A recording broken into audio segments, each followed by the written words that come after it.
will go and do the job. And then the main event, because they couldn't wait, Swerve Strickland versus Will Ospreay. And I challenge them here. Prove me wrong. Show you have a bit of booking chops about you, Mr. Khan. Get out of this one with neither guy being damaged. Go for it. Just go for it. Because right now, WWE would create the same problem if Cody Rhodes had to fight Jey Uso. Just looking in terms of how over people are with fans. They create the same issue if Jey Uso suddenly becomes the number one contender for Cody Rhodes. And he could do with the Money in the Bank, of course, but I don't think he's going to win that. And hopefully we will be doing an actual preview of Money in the Bank. I would hate to miss out on that one and talking about the good wrestling.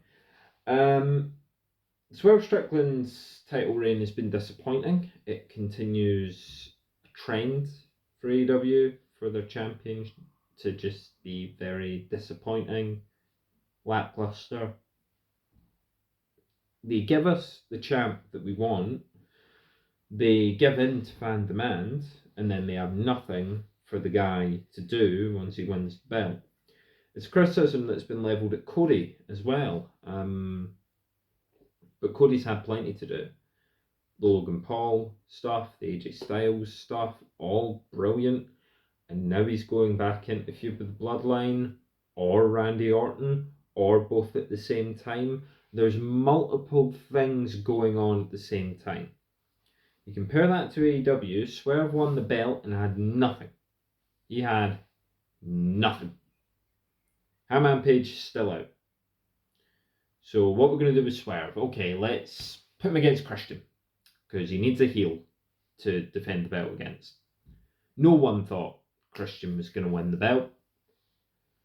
And they've run out of ideas for Swerve. They've run out of ideas because they bring Will Ospreay in. He wins a secondary title off Roderick Strong. I didn't agree with that decision, because why would he want a secondary title? So now they're doing what they should have done, but it shouldn't be Swerve who's champ when he does it. Unless Will Ospreay's going to be heel. But the crowd don't care about faces and heels in AEW. They cheer who they like. Both of these guys are going to get babyface reactions, no matter what they do.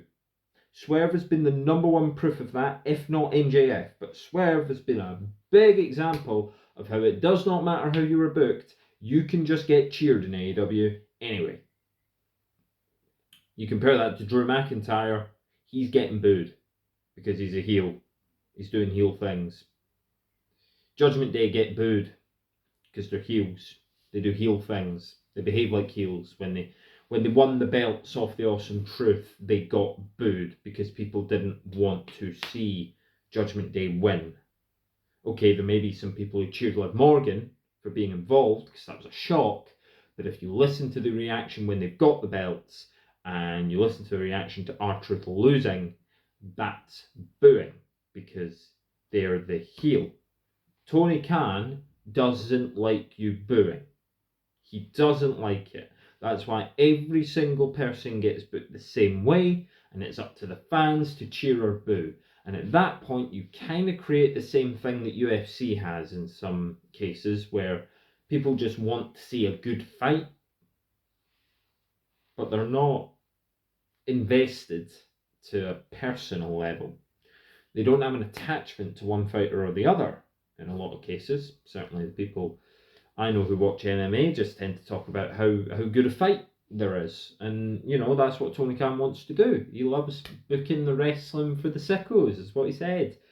He loves booking the best wrestling matches, which is what he says that he does.